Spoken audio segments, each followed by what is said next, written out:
జై జగదంబే. తోటి సాధకులందరికీ గురు పూర్ణిమ శుభాకాంక్షలు. జగన్మాత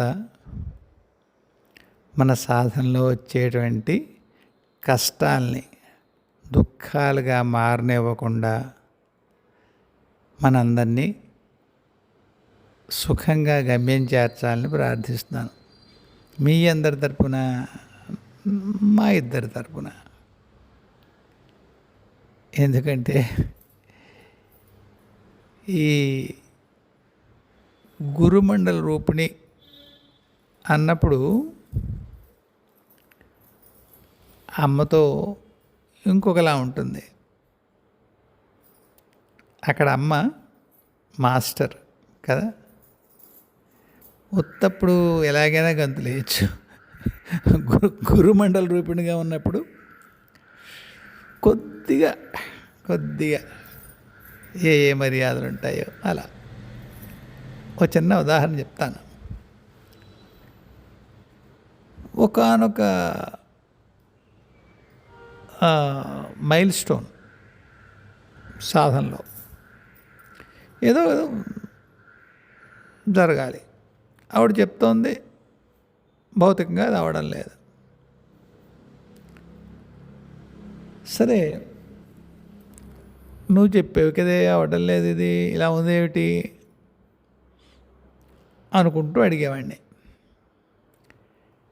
ఇది మా మేనల్లుడి దగ్గర ఉండేటువంటి బాలమ్మని అడిగేవాడిని. నువ్వు చెప్పావు కదా, నేను ఏమైనా పొరపాటు భ్రమిస్తున్నానా, అలా జరగాలి అని ఏమైనా నాకు దుర్మార్గమైన ఆలోచన ఉందేమిటి అంటూ. మైల్ స్టోనే సాధనలోనే. అయితే ఆవిడ మాట చెప్పేది, పెద్దాడు దూరదర్శిరా, చాలా ముందు చూస్తాడు వాడు. అక్కడి నుంచి అవలేదేమిటి, పొరపాటు పడ్డానా, అమ్మ చెప్పింది సరిగా వెళ్ళలేదా, ఇలా భ్రమంలో ఉంటూ ఉంటాడు వాడు. అవుతుంది, నేను చెప్పింది వాడు చూశాడు అనేది. సరే, అది చిరకాలం నడిచింది ఆ వ్యవహారం. కొన్ని మనక్లేశాలు కూడా జరిగాయి నాకు. అంటే ఏం లేదు, ఆ మొత్తం ప్రక్రియలో నా దృష్టిలో ఎవరో అమ్మకు అపచారం చేశారని కూడా తోచింది. ఇదేం దిక్కుమాలిన ప్రక్రియ అమ్మా అంటే, పర్వాలేదులేరా,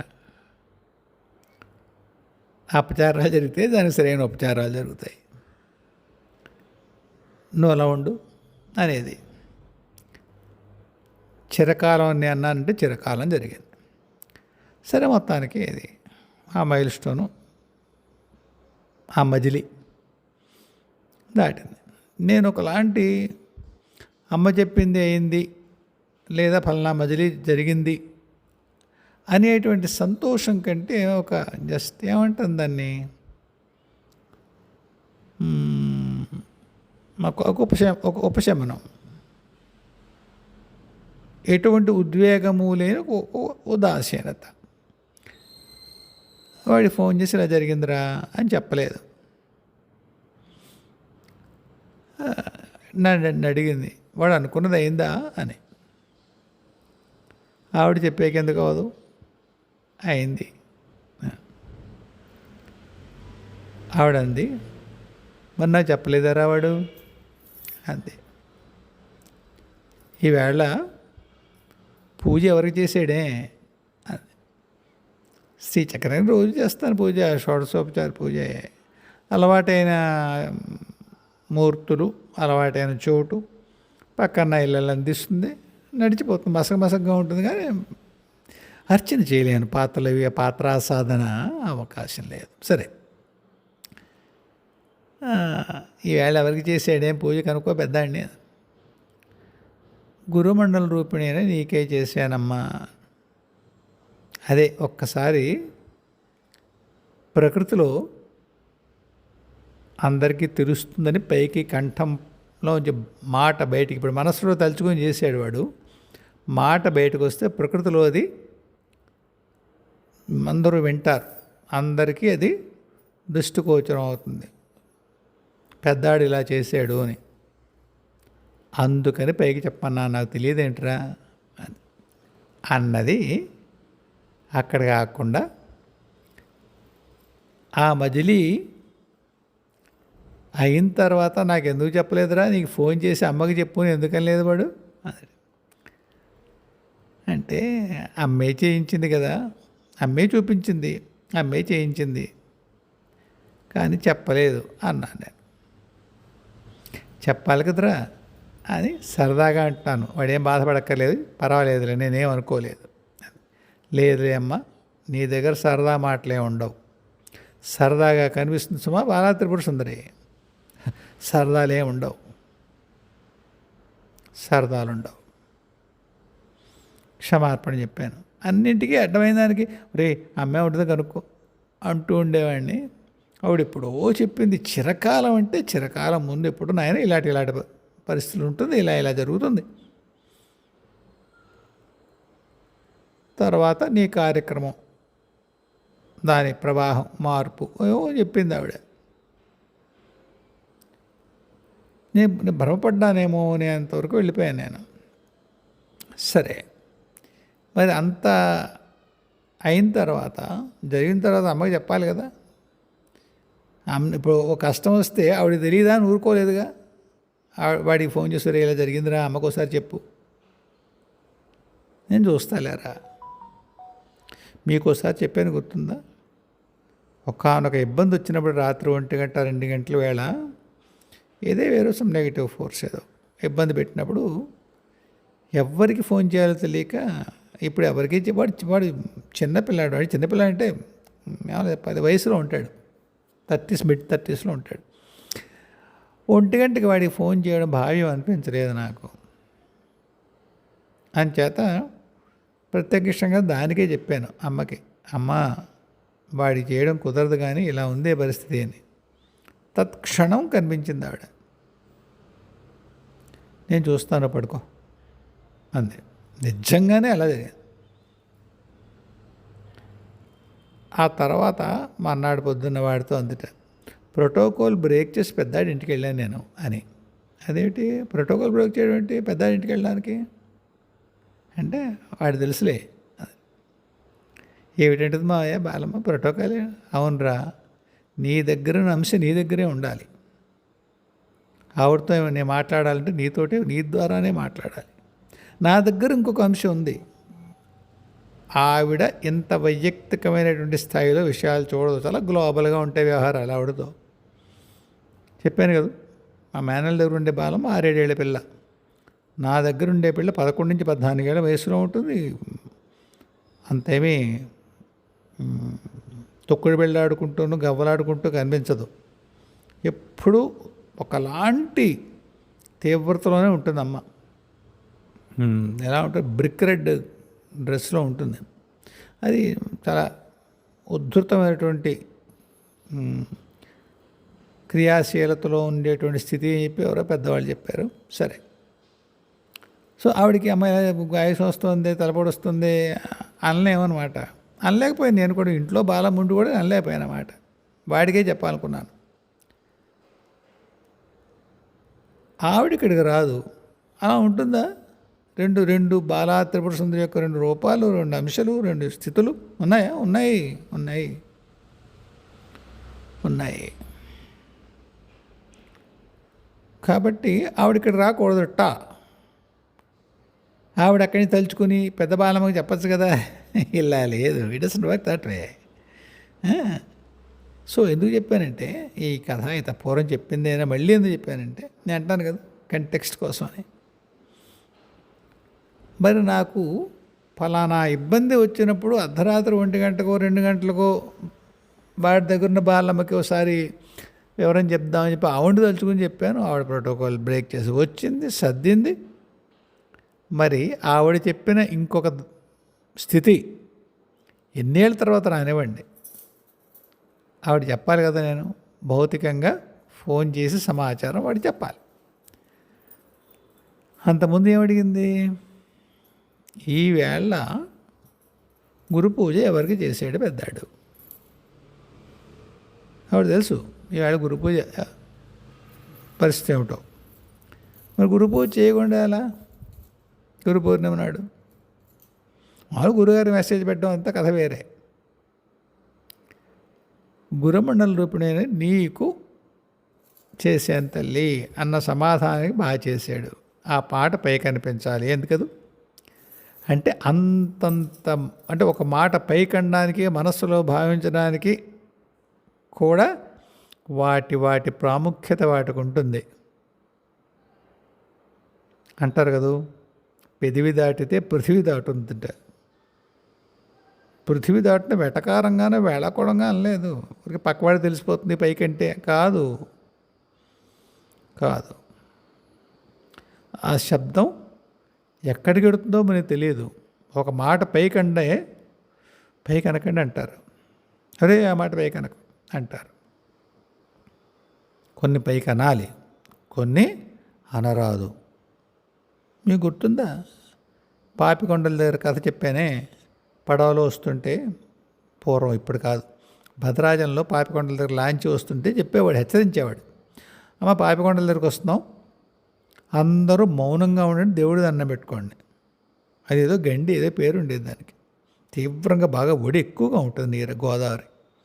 ఇక్కడ ఎవ్వరు ఏమనకూడదమ్మా, మాట్లాడకూడదు, పిల్లలకి ఆకలేయకూడదు, ఎవరు పొల్లు మాట మాట్లాడకండి, తేడా వస్తే లాంచ్ ఆగిపోతుంది. అక్కడ మాట అంత ప్రమాదం పైకంటే. అలాగా అమ్మకి, అమ్మ అప్పుడు నువ్వు చూపించింది జరిగిందే అని నేను వాక్య రూపంలో వాడి ద్వారా ఆవిడకి సమాచారం అందించవలసి ఉంది. ఒక రకమైన ఉదాసీనత కారణంగా నేను ఆ పొరపాటు చేశాను. సరదాగా అన్నా ఒక రకమైన హెచ్చరిక. మీకెందుకు షేర్ చేసుకుంటున్నాను ఇది? ఇందాక గురుమండల రూపిణిగా తన్ని పూజ చేయమని అమ్మ అక్కడ ప్రోటోకాల్ గురించి హెచ్చరించింది. చెప్పడం అనేటువంటి ప్రోటోకాల్ ఉంది కదా, అయినప్పుడు చెప్పాలి కదా వెనక్కి. నన్ను ఏదో సహాయం ఎవరో సుబ్బారావు అడిగాడు, నేను ఎవరికో చెప్పాను, ఫలానాడికి చెప్తాను లేరా వేస్తాడులే ఉద్యోగం అన్నాను. ఉద్యోగం ఆఫర్ లెటర్ వచ్చింది నాకు చెప్పడం మర్యాద, దశ ప్రోటోకాల్. బాబు ఏమండో మీరు చెప్పారు, వాళ్ళు ఎవరికైనా మీరు చెప్పారు కదా, మా వాడు వెళ్ళాడు ఆఫర్ లెటర్ ఇచ్చారు, థ్యాంక్స్ చెప్పకపోయినా చెప్పడమే థ్యాంక్స్. అందువల్ల మనం దైవాన్ని ఏదో కోరతాం, తీరింది, మనం మొక్కు పెట్టుకోలేదు నిజమే, కానీ తీరిన తర్వాత తీరక ముందు మనం ఎలాగ ఆర్తిగా వెళ్ళి ఆ పూజ గది ముందు ఆలయంలోనో అమ్మ ఇలా జరిగింది, ఇలా కావాలి, నాకు ఏ పరిస్థితి ఇలా మార్చమ్మా అని అడిగిన వాళ్ళం తీరిన తర్వాత మళ్ళీ వెళ్ళి అమ్మా నువ్వు చెప్పావు, నేను అడిగాను కదే అయింది అమ్మ అరే మాట కూడా చెప్పాలి. అందుకని మీ అందరికీ మాట చెప్తున్నాను, దైవాన్ని ఏమన్నా మనం ఒక మాట అడిగినప్పుడు అది జరిగిన తర్వాత తల్లి లేదా అయ్యా ఇది జరిగింది అని చెప్పడం మంచి పద్ధతి. సరే, ఈవేళ ప్రశ్నలోకి వెళ్దాం. బిందు అడిగింది ఒక 3 ఎపిసోడ్ల క్రితం కాబోలు, 151 ఐ గెస్ అంతే. ఏమిటంటే సిక్స్త్ సెన్స్ అంటే ఏమిటి, అటువంటిది ఉంటుందా, ఎవరు సాధించగలరు దాన్ని, అలా ప్రెడిక్షన్స్ కరెక్ట్ అవుతాయా, ఎంతవరకు కరెక్ట్ అవుతాయి, ఎలా సాధిస్తారు, దైవకృప, సాధకుడి యొక్క విశేషమైన ఇంకేమైనా పరిస్థితులు ఉంటాయా? నాకు తెలిసింది చెప్తానే, నాకు తెలిసింది చెప్తా. నిజానికి మనకుండేవన్నీ మన భూమండలంలో 5 సెన్స్, పంచేంద్రియాలు అంతే కదా. మనకి స్పర్శ, మాట, ఆఘ్రాణం, వినికిడి, చూపు, తన్మాత్రలు కూడా అంటారు కదా వీటిని, పంచతన్మాత్రలు అంటారు. ఈ 5 సెన్సెస్ మనం ఏది అనుభూతి చెందిన ఈ 5 ద్వారానే. వీటిని అన్నిటి సారాన్ని మనస్సు అది తీసుకుంటుంది. మనస్సు తరపు నుంచే ఈ 5 అనుభవాలు పొందుతాయి. ఎవరు వీటికి మాస్టర్ ఎవరు? ప్రభు ఎవరు? మనస్సు. దాన్ని 6th సెన్స్ అంటారు. అదేంటి 6th సెన్స్ అంటే మనసు అందరికీ ఉంటుంది కదా. ఉంటుంది. దాని ద్వారా అనుభూతిని మనం పొందడం, తెలుసుకోవడం అనేటువంటిది యాక్టివేట్ అవ్వాలి. ఇప్పుడు నేను ఉన్నాను, నా చూపు అనే తన్మాత్ర బలహీనంగా ఉంది కదా. కొంత వినికిడైన తన్మాత్ర కూడా కొంత ఈ మధ్య బలహీనంగానే ఉంది. అవునా? అలాగే ఇది రేపు ఏదో అమ్మదలుచుకుని ఆ చూపు మెరుగైంది అనుకోండి, చెవుకి వినికిడి మెరుగైంది, అప్పుడు ఆ సెన్స్ పూర్తిగా యాక్టివేట్ అయింది, క్రియాశీలమైంది అంటాం. అలాగే మనస్సు ఏమేమి గ్రహించగలదో అది మనకి మామూలు భౌతిక ఎరుకలోకి రావడం 6th సెన్స్. గందరగోళంగా ఉందా? చెప్తా. ఒక ఉదాహరణ చెప్తే ఏమన్నా కొంత అవగాహన వస్తుందేమో. ఇప్పుడు ఏ సినిమా అది? యోగి వేమన అనుకుంటాను, పాత యోగి వేమన. నాగయ్య గారి క్లిప్ ఉంటుంది, చాలా వైరల్ క్లిప్ అది. యూట్యూబ్లో ఒక క్లిప్ ఉంటుంది, మీరు ఏమన్నా కొట్టి చూడండి, యోగి వేమన క్లిప్ అని కొట్టి చూడండి, నాగయ్యది. అందులో ఎవరో ఆ మహాయోగి ఎవరో ఆయన కలుస్తాడు, ఎక్కడో గుహలోనే ఎక్కడో ఇతను యోగి వేమన. అతను నీకు ఏం కావాలి చెప్పు, అవిస్తాను అని చెప్తాడు. అవేమీ వద్దు, అన్ని సుఖాలు అయిపోయాయి, దైవాన్ని తెలుసుకుంది అంటే ఆయన చెప్తాడు, పల్నా రాజయోగం నేర్పుతాను, నీకు మనస్సు నీ స్వాధీనం అవుతుంది. మనస్సు స్వాధీనమైన వాడు ఈ 3 లోకాల్లోనూ, అక్కడ భౌతిక సూక్ష్మ మానసిక లోకాల్లో సాధించలేనిది ఏమీ ఉండదు అనగానే ఆ వేమన గారు అడుగుతాడు, స్వామి మోక్షం అంటే ఏదేనా అంటాడు. ఆయన ఆ యోగి చెప్తాడు, లేదు నాయన,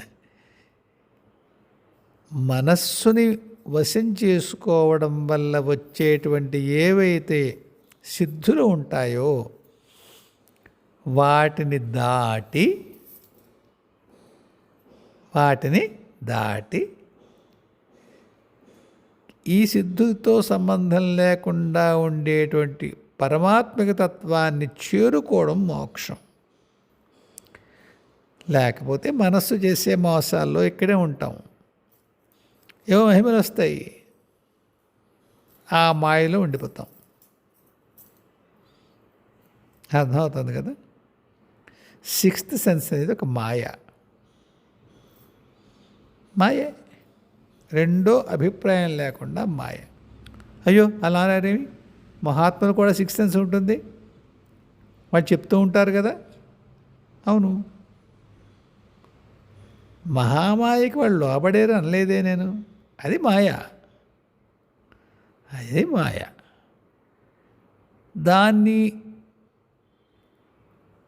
దానికి వశమైపోకుండా, దానివల్ల తమ సాధన దెబ్బతినకుండా ఎంతవరకు వాడాలో అంతవరకే వాడగలిగే వాళ్ళు మహాత్ములు. మీకు గుర్తుంటే ఒక ఆయన సిఎస్ మూర్తి గారు ఎవరో చాలా కాలం క్రితం మన దాంట్లోనే, నువ్వు చెప్తున్నది వెలుగులోకి ప్రయాణం కాదు, ఇది చీకటిలోకి ప్రయాణం.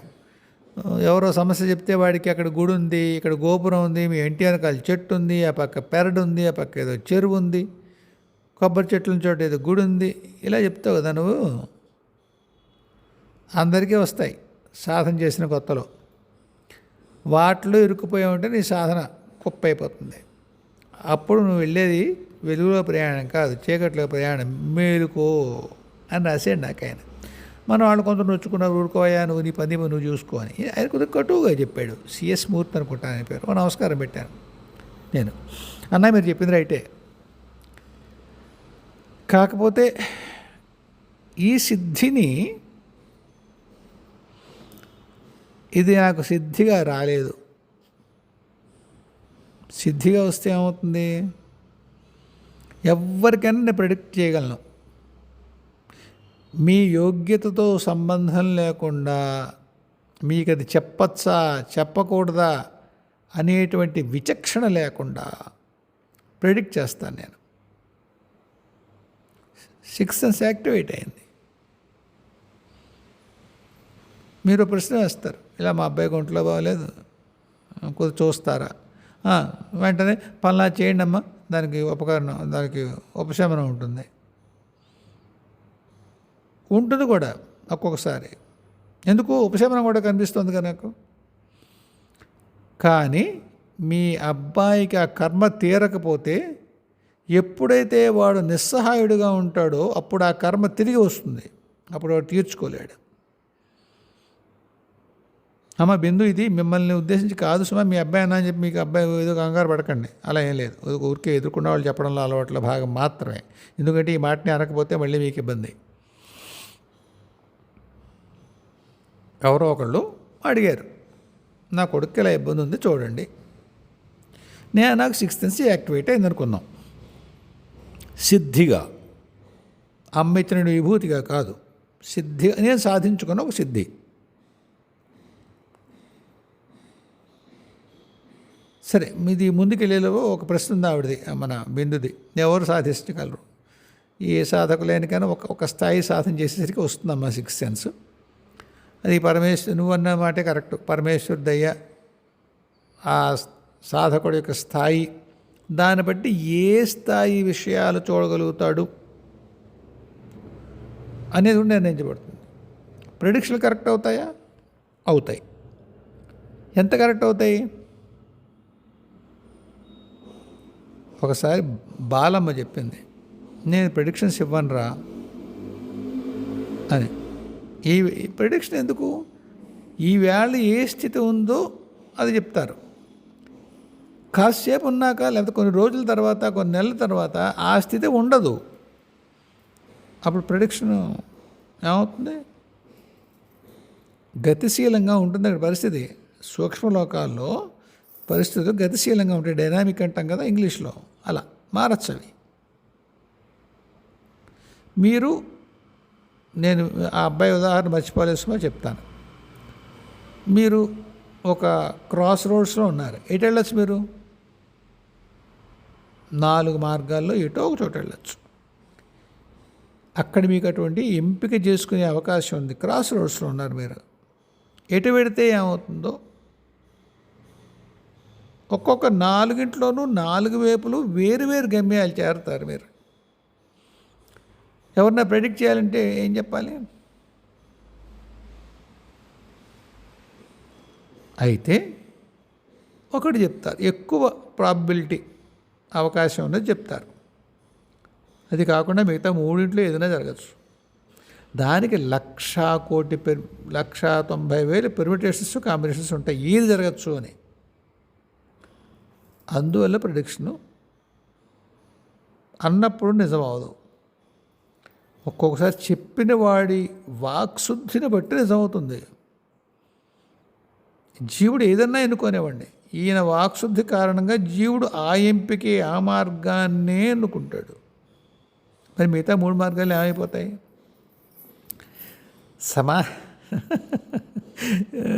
సమాంతర ప్రపంచాల్లో నిజమవుతాయట.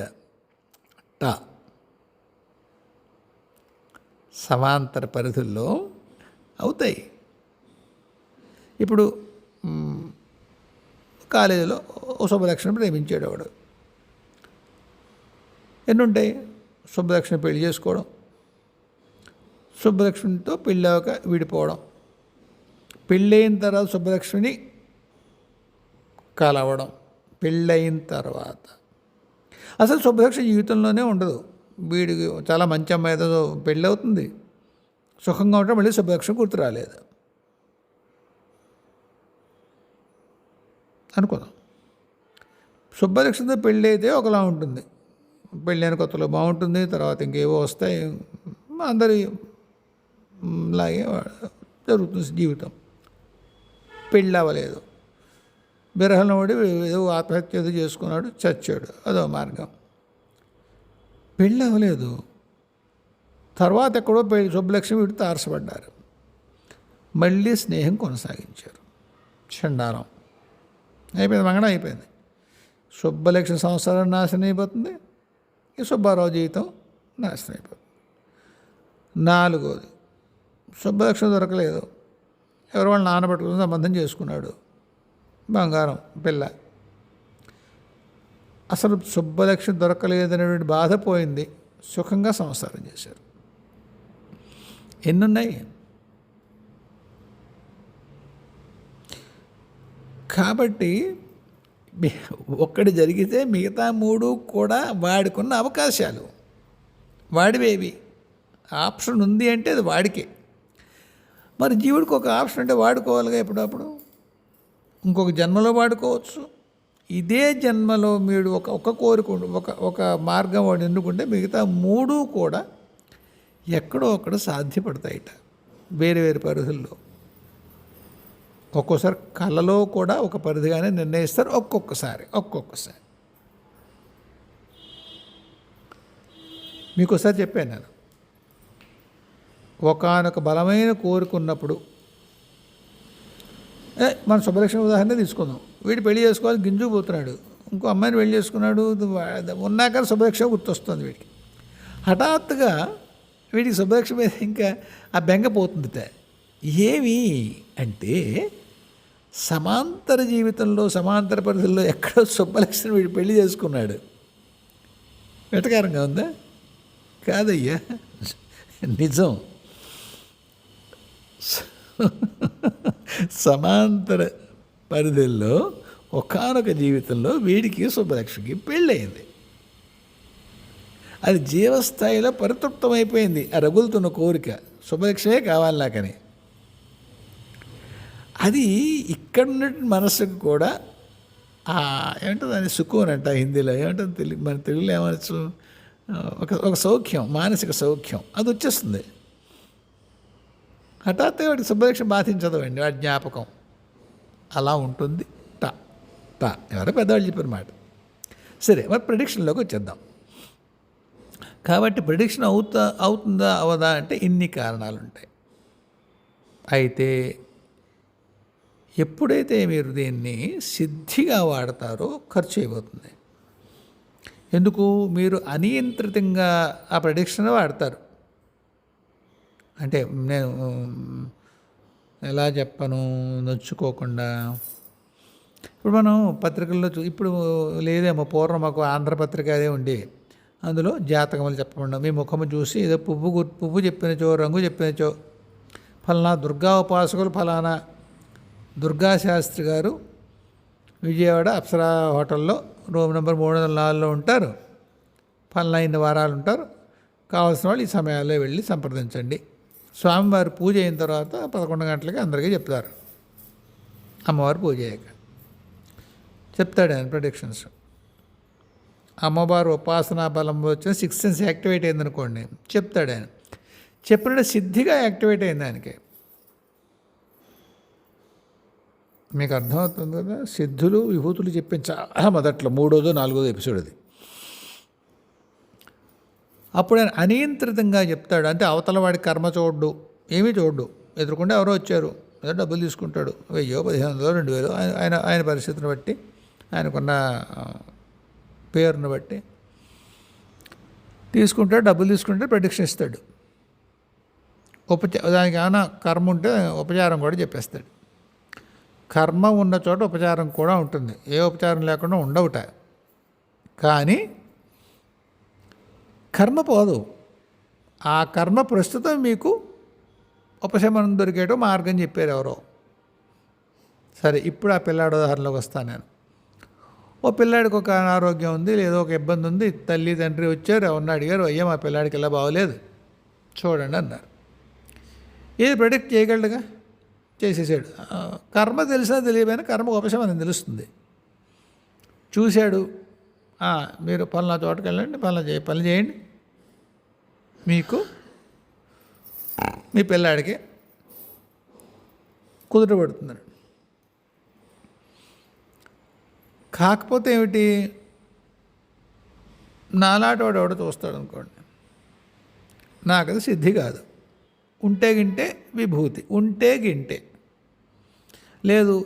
మీ గురువులో మీ ఉపాస్య దైవాలో మీకేదో సాయం చేద్దాం అనుకుంటే నాకు చెప్పడం. ఈ రెండూ కాదు, నేను ఉపాసించే అమ్మ పెద్ద అని అడిగారు, వాళ్ళకి కాస్త అవకాశం ఉంది అనుకుని నా ద్వారా చెప్పించడం. ఈ మూడింట్లో ఎందులోనూ కూడా నా యొక్క అహంకారం లేదు. అయినా ఉంటుంది, కొద్దిగా నాకు అహంకారం ఉంటుంది. అహంకారం ఉంటే చెప్తా. నేను ఎవరికో చెప్పాను, అమ్మ మీకు మీ ఆయనకు ఉద్యోగం వస్తుంది, ఫలానా విధంగా చేయండి, అక్కడ ఏదో చేయండి, ఏదో పారాయణ చేయండి, ఏదో అన్నాను. నెలలైంది, 2 నెలలు అయింది, రాదు ఉద్యోగం. చెప్పాను కదా, మీ ఊళ్ళో ఫలానా గుడి ఉంది, భైరవుడి గుడి ఉంది, అక్కడ ఉండే వెళ్ళి నమస్కారం పెట్టుకు రామ్మ, ఇలా ఏదో ఫలానా స్తవం చదువు అంటాను. ఆ పిల్ల చేస్తుంది నమ్మి. నిజంగానే భైరవుడి గుడి ఉంటుంది వాళ్ళ ఊళ్ళో. అరే ఈయన చెప్పాడు, వెలుగులోకి ప్రయాణం అయిన నిజంగానే మన ఊళ్ళో భైరవుడి గుడి ఉంది, వీడు చెప్పాడు కాబట్టి జరుగుతుందేమో అనుకుని పాపం చాలా నమ్మికతో చేస్తుంది. 2 నెలలైనా 3 నెలలైనా రాదు ఉద్యోగం. ఎప్పుడైనా అడుగుతాను, అమలు వచ్చిందా అని. ఇంకా లేదు బాబు గారు, వస్తుందేమో అనుకుంటుంది. పైకి ఏముందిగా, నాకు తోచదు. అయ్యో నేను చెప్పాను పిల్లకి రాలేదు, ఇది అహంకారం. ఇక్కడ అమ్మ చెప్పింది ఎప్పుడు వస్తుందో అప్పుడు వస్తుందని ఊరుకోవాలి.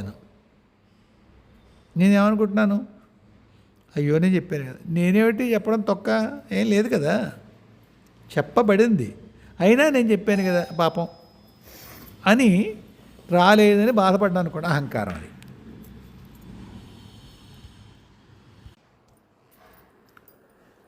ఆ ఉపచారం చెప్పడం వల్ల ప్రస్తుతానికి ఆ కర్మ ఉపశమిస్తుంది. పదార్థం చేసుకోండి, ఉపశమిస్తుంది. కర్మ ఎక్కడికి పోదు. ఎందుకు? కర్మానుభవం అవ్వలేదు. రేపు పొద్దున్న ఇంకొక రూపంలో కర్మ వస్తుంది.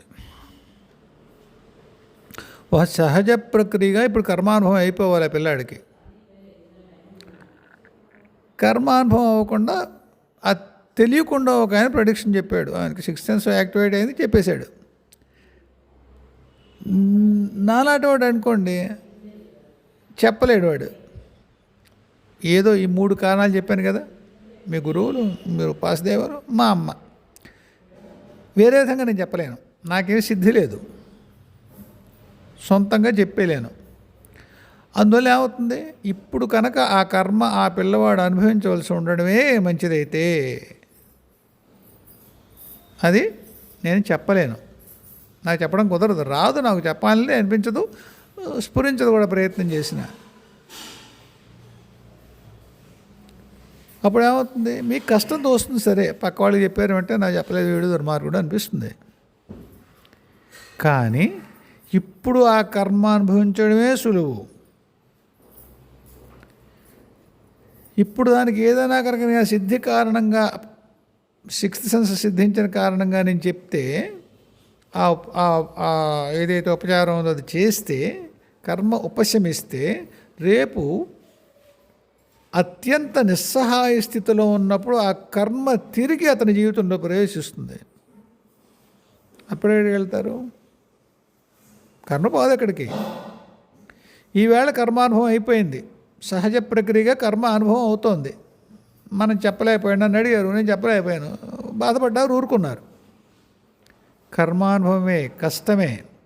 కానీ ఈవేళ ఆ జీవుడు ఈ కర్మని సులువుగా అనుభవిస్తాడు. కర్మానుభవం సులువుగా ఉంటుందయ్యా స్వామి ఎలా మాట్లాడతావు? కాదండి, ఈవేళ జరిగిన అనుభవమే ఆ కర్మానుభవం యొక్క అన్ని రకాల కర్మానుభవంలోనూ ఇది అతి తక్కువగా ఇబ్బంది పెట్టేది.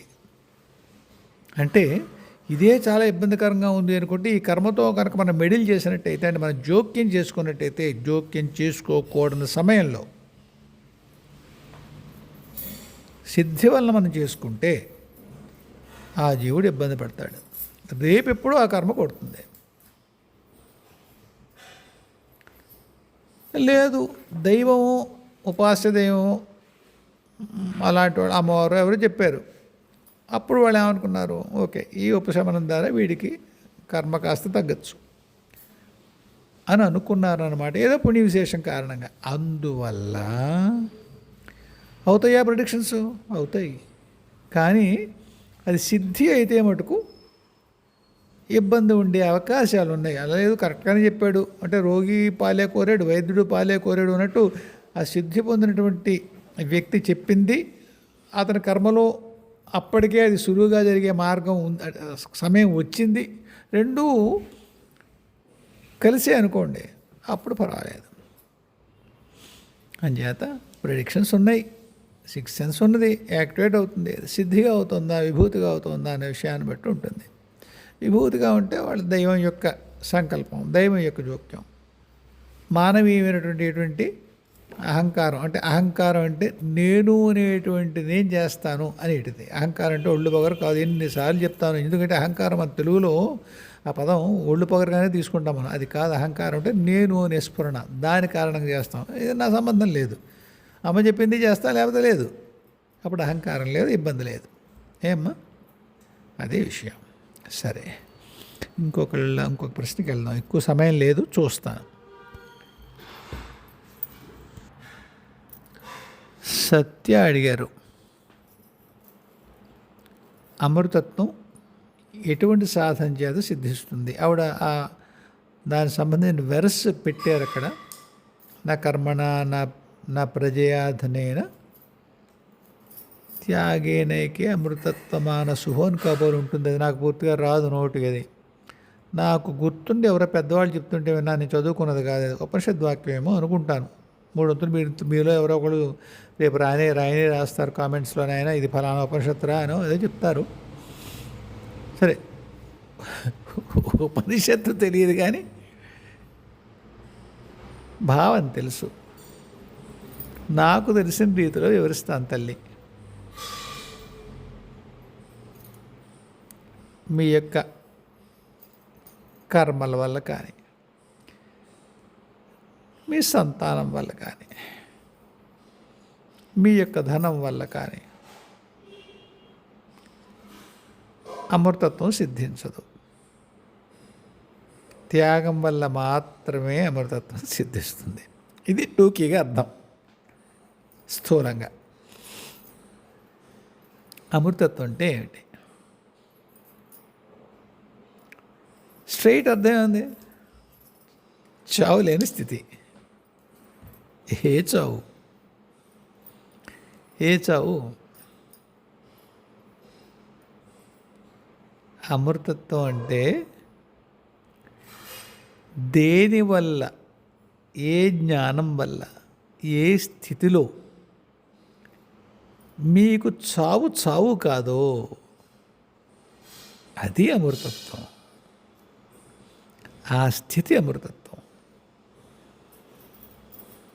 ఒరే నాయన, చావు కాపాడు ఏంట్రా బాబు అనుకుంటారా? కాదు, చావు కాని స్థితి ఉంటుంది. అదేమిటి? శరీరం పడిపోతుంది. ఏ శరీరం పడుతుంది? భౌతిక శరీరం పడుతుంది. కొన్ని సందర్భాల్లో సూక్ష్మ మానసిక శరీరాలు కూడా పడతాయి. ఇప్పుడు అక్కడికి వెళ్ళొద్దు మనం.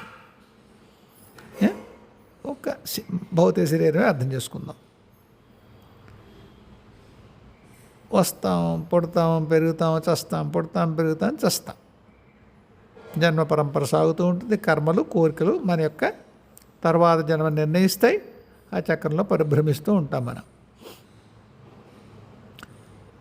చావంటే నేనే చచ్చిపోతున్నాను అనిపిస్తుంది కదా, మనందరికీ అనిపిస్తుంది, నాతో సహా.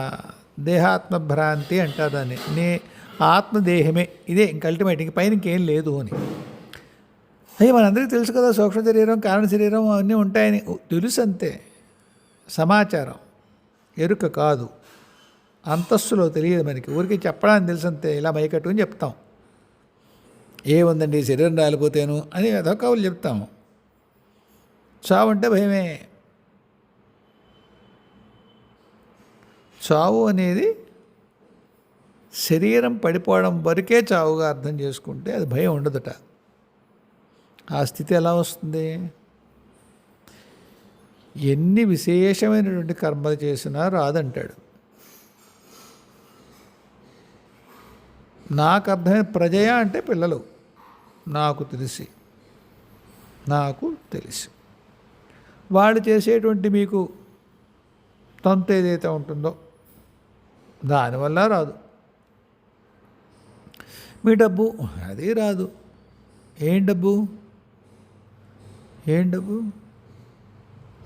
మీ రూపాయలు డాలర్లు కాదు, మీ పుణ్య సంపద. మీ పుణ్య సంపద అది కూడా కాదు, కేవలము త్యాగము అంటాడు.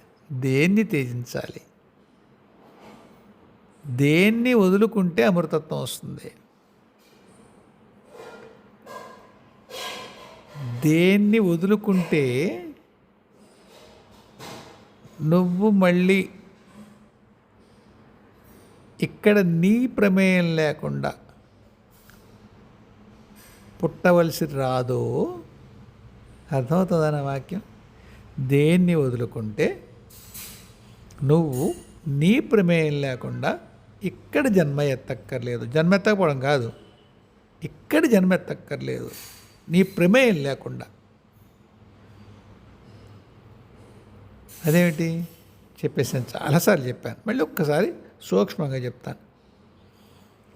మీరు పుడతారు, మీరేం కాదు, మీ కర్మ నిర్ణయిస్తుంది. దాని అధిష్టాన దేవతలు, కర్మాధిష్టాన దేవతలు నిర్ణయిస్తారు. లేదా మీ కోరిక ఉంటుంది, వచ్చేలో ధనవంతులు అవ్వాలి, పేదవాడిని అవ్వాలి, ఫలానా అమ్మాయిని పెళ్లి చేసుకోవాలి, ఫలానా పదవి పొందాలి, 1,00,000 కోరికలు. ఇవి కాదు నేను డ్రైవ్ చేస్తుంటా. నువ్వు ఒక స్థితికి వెళ్ళావు, దైవం యొక్క కార్యం మీద తెలిసి వస్తావు. కొందరు వస్తారు దైవీ కార్యం మీద, ఇంకా తెలియదు. అది కూడా కాదు, దాని పై స్థితి ఉంటుంది. వాళ్ళకి శాంతం తెలుస్తుంది ఎందుకు వచ్చారో, పుట్టిన దగ్గర నుంచి పోయే వరకు. అలాంటి స్థితి రావాలంటే ఏమేమి వదిలేయాలి? ఇప్పుడు ఏం చెప్పిన 3 వదిలేయాలి. కర్మలను వదిలేయాలి. కర్మలో వదిలేస్తావు? కృష్ణుడే చెప్పాడు కదా, కర్మ ఎవరినా చేయాల్సిందే అని. అకర్మ అన్నాడు, వికర్మ అన్నాడు, మరొకటి అన్నాడు, నిష్కామ కర్మ అన్నాడు. అది కూడా కాదు, కర్మత్యాగం అన్నాడు. కర్మత్యాగం అంటే కర్మఫలాన్ని త్యజించాలి తప్పిస్తే కర్మ చేయడం మానేయకూడదు. బాగుంది, first class. So 1 wicket down. కర్మ చేసావు, దాన్ని ఫలాన్ని త్యజించడం ఏం లేదు. ఎవరికి త్యజిస్తావు? చేసింది పోతుందా ఎక్కడికైనా? ఏం చేయాలి? పరమాత్మగా అప్పచెప్పాలి.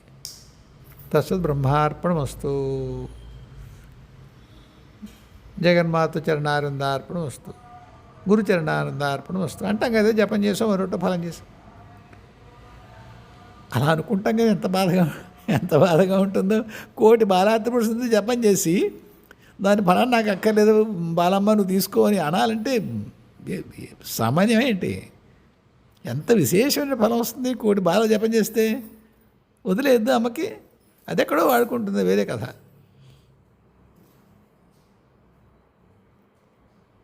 కర్మ వదలాలి, కర్మ యొక్క ఫలం వదలాలి.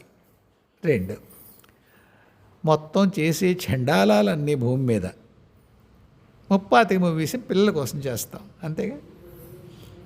తర్వాత తరాల కోసం, లేదా ఇప్పుడు తరంలోనే వాళ్ళ సుఖం కోసం ఏమైనా చేస్తాం.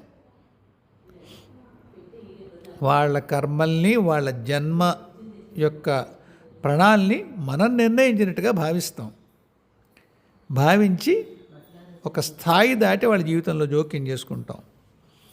జోక్యం చేసుకుంటే అలా చేపండు ఇలా చేపండు అది కాదు. వాడి కోసం మీరు రాష్ట్రాన్ని ఒక దేశాన్ని తాకట్టు పెట్టేస్తారు.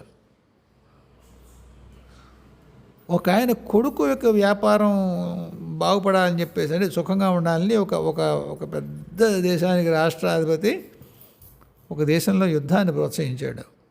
అది ఇంకా రగులుతోంది. ఇప్పుడే 4-5 ఏళ్ళు అవుతుంది. ఏ నరకాన్ని పోతాడు వాడు? కొడుకు కోసం చేశాడు, దౌర్భాగ్యుడు. సరే, కాబట్టి పిల్లల్ని అంటాం కానీ వాళ్ళ కర్మల్ని కనం కదా అని చాలామంది అంటారు, నమ్మరు, అంటారు అంతే.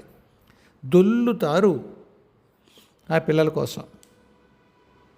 వాళ్ళ బతుకు బాగుండాలి. ఎలా బాగుండాలి? వీడు అనుకున్న విధంగా బాగుండాలి. మట్టి వాడు బాగుండాలి అంటే అంతవరకు బాగుంది. వీడు బాగుండడం అంటే ఏమిటో వాడు నిర్ణయిస్తాడు. వాడు డాక్టర్ అవుతేనే మంచిది, వాడు ఇంజనీర్ అవుతేనే మంచిది, ఫలానా ఏదో కొండలు చేస్తేనే మంచిది, శిల్పం చెక్కితే నువ్వెవర్రా బాబు? అంతెందుకు జోక్యం చేసుకుంటావు. అది వదిలే.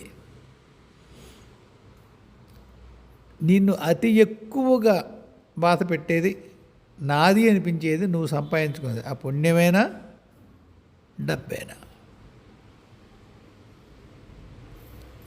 అది వదిలే. వీటిని వదలగలిగేవా అమృతత్వం సిద్ధిస్తుంది. ఏది అమృతం? ఇది అసలు చావే లేదు అని తెలియడం అమృతం. అమృతత్వ సిద్ధి అంటే చావు అనేది ఏం లేదురా బాబు. నువ్వు పైనుంచి కిందకు వచ్చావా? రకరకాల జన్మలు తీసుకుంటావు. జన్మల్లో పడిపోతుంది శరీరమే కాదు, నువ్వు కాదు చావు. అది ఎప్పుడు తెలుస్తుంది? ఇవన్నీ వదిలేస్తే తెలుస్తుంది. ఒక్కసారి తెలిసిపోయింది, నీకు భయం ఏముంది? భయం అది చావు భయం లేకపోతే ఏ భయమూ లేదంటారు. చావు భయం లేకపోతే ఏ భయమూ లేదంటారు. కాబట్టి దేనివల్ల అన్ని భయాల్ని ముక్తం అయిపోతాయో, చావు భయంతో సహా, అటువంటి వదిలేయడం వల్ల అమృతత్వం సిద్ధిస్తుంది. ఇంకొక కొద్దిగా భయంకరమైన వివరణ ఇవ్వనా? నొచ్చుకోకూడదే ముందే క్యావియేట్. ఒక మహాత్ముడు భూమి మీదకి వస్తాడు. విశేషమైన ప్రణాళిక ఉంది. ఆయన ఏదేది భూమి మీద సమ్మతం కాదో సామాన్య ధర్మానికి అవన్నీ చేస్తాడు. ఒక్కొక్కసారి కర్మ కూడా రావచ్చు. జాగ్రత్తగా వాడుతున్నాను ఈ పదం. కర్మ కూడా రావచ్చు ఆ మహాత్ముడికి ఆ పనిలో భాగంగా. ఇటు వచ్చి వాళ్ళు పెద్దవాళ్ళు కాబట్టి ఆ కర్మదేవతలు చెప్తారు, అయ్యా దీన్ని పార్క్ చేస్తున్నాను, ఎక్కడ వాడుకుంటారో వాడుకోండి, ఇంకో జన్మలో పనులు అప్పుడెప్పుడు ఇన్ని వేల ఏళ్ళ తర్వాత ఇప్పుడు మళ్ళీ కిందకి రావాలి, అప్పుడు ఆ కర్మని యాక్టివేట్ చేసుకుని భూమి మీదకి వస్తాను, లేకపోతే భూమి మీద రావాల్సిన పని ఉంది వాళ్ళకి, ఆ కర్మని యాక్టివేట్ చేసుకుంటాను, అలా ఉంచేయాలి. అప్పుడు ఆ కర్మకి ఏమిటో అటువంటి జీవితాన్ని పొందుతాడు, భూమి మీదకి వస్తాడు, ఆ ప్రణాళిక ఏదవుతుందో అది చేసుకు వెళ్ళిపోతాడు. అది కాదని చెప్తుంటా. ఏవేవి సామాన్య ధర్మాలు కావో అవన్నీ చేస్తే ఏమవుతుంది? ఆయనకు అవసరం ఏమిటి? ఉదాహరణకి శ్రీ మహావిష్ణువు ఉన్నాడు, కృష్ణుడుగా వచ్చాడు. ఆయన వెళ్ళి సత్రాజిత్ని, నేను మహారాజు, నా దగ్గర ఉంటే మంచిది, ఆ మణి నీ దగ్గర ఎందుకయ్యా అన్నాడు. ఆయన నిందించాడు, నా దగ్గర ఇది నేను ఏదో సంపాదించుకున్నాను, సూర్యుడిది ఉపాసన చేసి నీకెందుకు ఇది అన్నాడు. తర్వాత వాళ్ళ తమ్ముడు చచ్చిపోయాడు, ఏదైంది, మొత్తం గోల అయింది, వాడు మణి దొరకలేదు. ఏమన్నారు? వాడు మహారాజు నేను నా దగ్గర ఉండాలి అన్నాడు ఆ మణి అని కృష్ణుడి మీద నింద వచ్చింది. ఎంత పెద్ద నింద! ఎవరి భార్య మహాలక్ష్మి సర్వనిధులకు అధిష్టాతృ, ఎవరు ఆయన యందు బద్ధానురాగే ఎప్పుడు ఆయన మాట దవదాటదో అటువంటి మహాసాధ్వి మహాలక్ష్మి యొక్క భర్తకి ఓ సత్రాజిత్ దగ్గర మణి కావాలా? త్యాగము. అరే త్యాగమే ఉంది. అవును త్యాగమే. ఆయన అక్కర్లేదా పని? ఇంత నిందపడాలి ఆయన. ఏదో మహాప్రయోజనం ఉంది దానికి. కృష్ణుడు కామాతురుడై జంతువులు కూడా వదలలేదు. మన దగ్గర అంటారు కదా, వాడికి ఎంత కామం అంటారా ఆడకుక్కను కూడా వదలరా అంటారు. ఎంత దుర్మార్గమైన తిట్టది.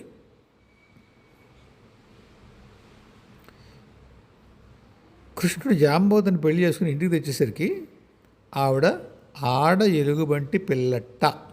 నేను ఎక్కడో చదివి ఆశ్చర్యపోయాను. ఎవరో మహాత్ముల తర్వాత చెప్పారు దానికి అర్థం అని చెప్పాడు. నా కూతురు పెళ్లి చేసుకో అన్నాడు. ఆయన మీద ప్రేమ, జాంబవతి మీద ప్రేమ. తెచ్చుకొచ్చాడు జాంబవతిని. ఎవరుకుని ఉంటారు? మధురలోనో ద్వారకలోనో ఆయన ఎక్కడ ఉంటే అక్కడ. కృష్ణుడికి ఇంక అసలు ఆడ అంటే చాలు అనుకుని ఉండరా? ఆ అమ్మాయిని పెళ్లి చేసుకున్నాక అప్పుడు ఒక అందమైన అమ్మాయిగా రూపాన్ని పొందింది జాంబవతి. అంతవరకు లోకమంతా వెర్రినాయన్ని ఎన్ని అని ఉంటుంది. ఎంత నిందపడ్డాడు కృష్ణయ్య. అది త్యాగం, మహాప్రయోజనం. ఏదో ఉంది మనకి తెలిసి కొంత, తెలియక కొంత. జాంబవంతుడిని మామగారుగా చేసుకోవడం వల్ల ఏ ప్రయోజనం సిద్ధించిందో విశ్వ ప్రణాళిక మనకి తెలియదు, మనకి అందదు. అది మనకల్లా కృష్ణుడిని విమర్శించాల్సి వచ్చేసరికి ఆడ ఎలుగుబంటిని పెళ్లి చేసుకున్నాడు కృష్ణుడు. తెచ్చుకున్నాడు ఇంటికి వచ్చి పెళ్లి చేసుకున్నాక అమ్మాయి అయిపోయింది, వేరే కథ. త్యాగము, పరువు పోయిందిగా. ఆయనకి అంటే అసలు మహాలక్ష్మి లాంటి భార్య ఉండగా ఊళ్ళో ఆడవాళ్ళందరూ కల వెళ్ళాలా? వెళ్ళినట్టుగా కనిపిస్తుందిగా మనకి. కనిపిస్తుందా? ఎవ్వడు ఏమి కాస్త వెటకారంగా మాట్లాడాల్సిన రాసలీల అంటారు. 5,000 సంవత్సరాల తర్వాత వెరితండ్రిని రాసలీల అంటారు. మంత్రి గారు రాసలీల. నీ అమ్మ జీవితం కృష్ణ పరమాత్మ చేసిన దానికి మంత్రి గారు చేసిన దానికి ఒకటేనా? రాసలేలేనా? 5,000 ఏళ్ల తర్వాత కూడా కృష్ణుడిని నిందిస్తున్నాం మనం. ఏ మహాప్రయోజనం కోసం నిందపడ్డాడు తండ్రి? అది త్యాగం.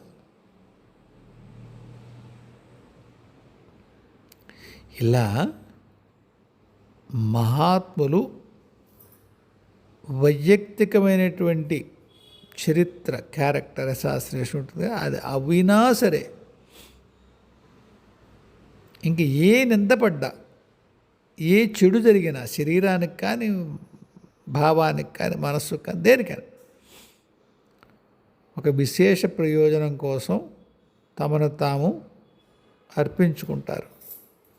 మహోన్నత త్యాగము అది. ఆయన హాయిగా వైకుంఠంలో పడుకుంటే అడిగే నా కొడుకు ఎవడు? మీరు అనొచ్చు లీల కదా. మరి మీరు లీల అనుకుంటే అన్నింటినీ గౌరవించి వదిలేయండి అనరుగా. లీల కాసేపు పక్కన పెట్టండి. లీల చాలా పెద్ద పదం. ఇవన్నీ దాటేస్తే మనకి అది లీలని అర్థం అవ్వాలి. బొంగులేదు మనకి ఎక్కడ అర్థమైంది? అది ఏం లేదు. బోల్డ్ అని తిడతాం. రావుడు చెట్టు చాటు నుంచి కొట్టాడు, వీడు అక్కడి నుంచి కొట్టాడు, వీడు ఇచ్చేసాడు, వీడు పెళ్ళాన్ని ఎత్తిపోయాడు, వాళ్ళ బావమరిదికి వాగ్దత్తమైనటువంటి అమ్మాయిని పెళ్లి చేసుకున్నాడు రుక్మిణి. ఓ మన ఇష్టం. ఎన్ని పడ్డాడు. ఎవడికి ఇది అవసరం లేకుండానే మహాభోగంలో ఉండగలిగేటువంటి ఆ శేషసాయి కిందకు వచ్చాడే, అది త్యాగం. దానివల్ల అమృతత్వం. ఆయన కొత్తగా ఏమొస్తుంది? అమృతత్వం వస్తుంది. ఎవరికి ఏ స్థితి అమృతత్వమో వారికి ఆ స్థితి అమృతత్వం. అమృతత్వం అంటే కేవలం శరీరం రాలిపోతే దాని గురించి కాకుండా నన్నావు కదా, చాలా చాలా చాలా చాలా సంకుచితమైన వివరణ అది మనకు అర్థం అవడానికి. స్థాయి భేదాల్లో వాటి అర్థం వేరే ఉంటుంది, వాళ్ళ ఏముంటుంది దాన్ని విస్తారం వేరే ఉంటుంది. కృష్ణుడు అది చేయడం వల్ల ఏం పొందాడో, ఆ త్యాగం వల్ల ఇంకా పై స్థాయిలో వాడు ఇంకేం త్యాగం చేస్తాడు. ఏది నీకు సుఖస్థితిని ఇచ్చి ఉందో దాన్ని వదులుకోవడం త్యాగం. అప్పుడు అది నీ పైన ఉన్నటువంటి ఉన్నత చైతన్య స్థాయిలో ఉండేటువంటి పరమాత్మ యొక్క గుర్తింపు పొందుతుంది. అయితే కృష్ణుడి పైన ఇంకో పరమాత్మ ఉంటాడా? ఏ స్థాయిలో అయినా పైన ఇంకొక పరమాత్మ ఉంటాడు. ఈ వాక్యం తీసుకోండి, రాసి పెట్టుకోండి. ఏ స్థాయి పరమాత్మకైనా ఆ స్థాయి పైన ఇంకో పరమాత్మ ఉండనే ఉంటాడు. ఇంక పరమాత్మ ఎందుకు అయ్యాడు? పరమాత్మలోనే స్థాయి భేదాలు, పరమాత్మలోనే స్థాయి భేదాలు. ఒక చోట ఎక్కడో చదివాను, హౌ పర్మనెంట్ ఈజ్ పర్మనెంట్ అని. How permanent is permanent. ఎంత శాశ్వతము? బ్రహ్మ ఎంత శాశ్వతము? కల్పాంతంలో కలిసిపోతాడు నాలో అని చెప్పాడు కృష్ణయ్య. కృష్ణయ్య చెప్పాడు ఏంటి? విశ్వరూప జగద్గురు యొక్క భౌతిక స్థాయిలో కృష్ణ రూపంలో ఉన్నప్పుడు వచ్చినటువంటి వాక్యం అది. మీరు వాసుదేవ కృష్ణుడు చెప్పాడు అనుకోకండి. వాసుదేవ కృష్ణుడి యొక్క శరీరం ద్వారా వచ్చిందేమో, ఆ మాటకు వస్తే అది కూడా కాకపోవచ్చు కూడా. ఆ మహాస్థితిలోంచే పలుకుంటాడేమో ఆయన. అంచేత త్యాగము ఏ స్థాయికి ఏది త్యాగమో అది. 49 లైవ్స్ ఆఫ్ ఏదో ఒక పేరు ఉంటుంది విచిత్రంగా, జిడ్డు కృష్ణమూర్తి గారి దేని గురించి. మొట్టమొదటి జన్మలో అంటే ఒకనొక గుర్తింపు పొందిన జన్మలు, వేల జన్మలు ఉండొచ్చు.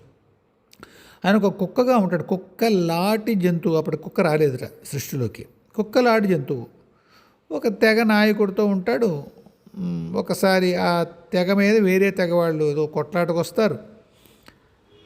ఆ తెగ నాయకుడి యొక్క కొడుకుని కాపాడడంలో ఈ కుక్కలాంటి జంతువు అడ్డం పడి చచ్చిపోతుంది.